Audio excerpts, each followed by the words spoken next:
As America and Iran continue to exchange missiles and threats and throw the entire neighborhood into jeopardy, India has had very little to say about the war that's reshaping our neighborhood, endangering our diasporas and our energy flows in the Gulf of Hormuz. All this silence points to something older than oil prices.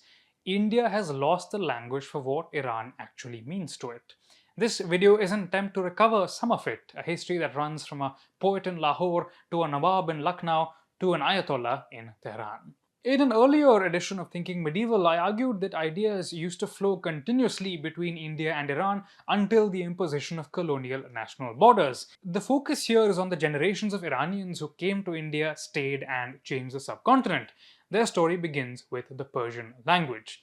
Today, Persian is very often seen as a conqueror's language, a colonial imposition.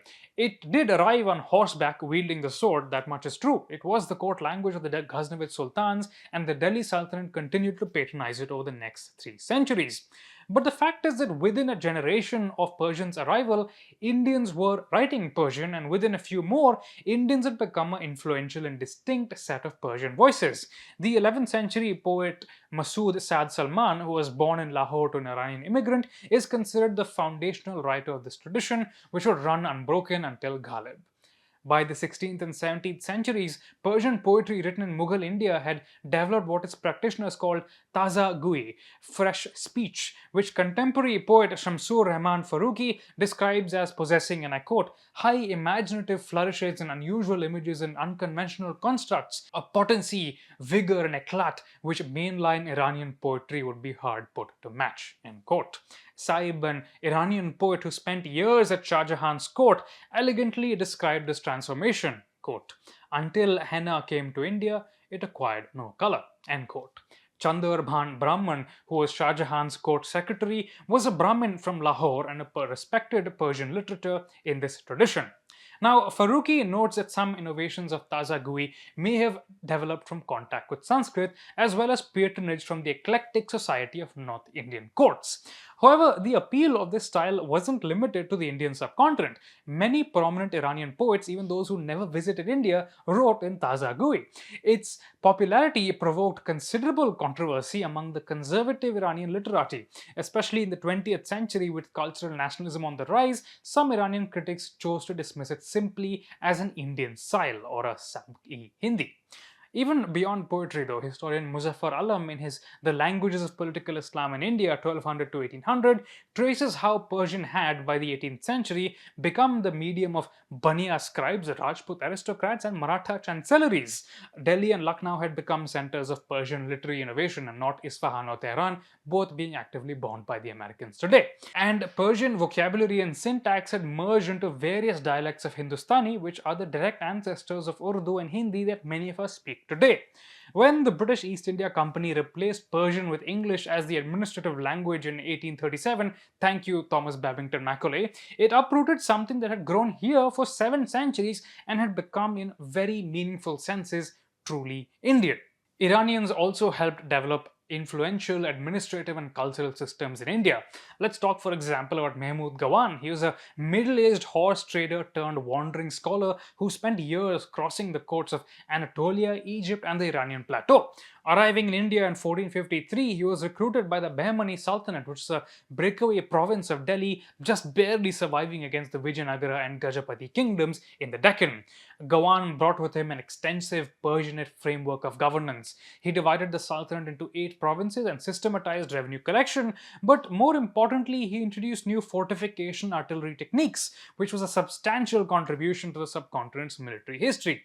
Centuries earlier, South Indian kingdoms used to import Brahmin scholars from the Gangetic Plains, men who were trained in ritual governance and architecture to act as institutional scaffolding for new courts. So, what the Bahmanis were doing with Iranian expertise like Mahmud Gawan already had lots of precedent in Indian state building.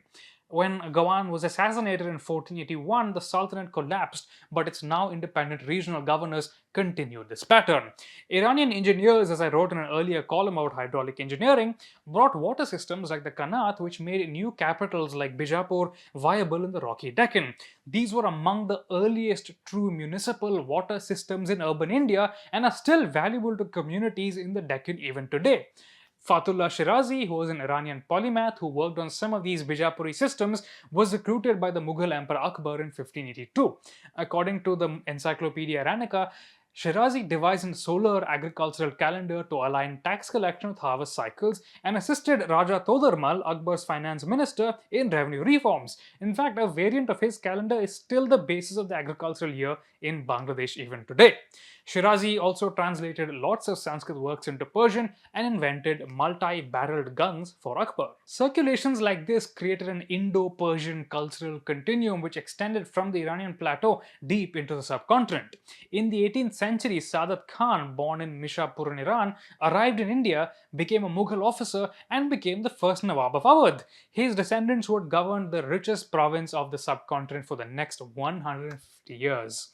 Now, while this is sometimes dismissed as a case of Muslim colonization, the truth is more complex. In The Lion and the Lily, historian Ira Mukhoti discusses the aftermath of the Third Battle of Panipat in 1761, when the Afghan ruler Ahmad Shah Durrani defeated the Maratha Confederacy. The third Nawab of Awadh, Shuja ud-Dawla, had joined forces with Durrani but petitioned Ahmad Shah to allow the Maratha dead to be cremated with proper rites. His letter described himself and his allies as, and I quote, the permanent Muslim residents of India who had to deal with the Hindus all through their lives, end quote. Now, this is a really revealing self-definition. The Nawabs didn't consider themselves Iranians or Afghans or just Muslims. They were specifically Indian Muslims bearing responsibilities to their neighbors and to their subjects.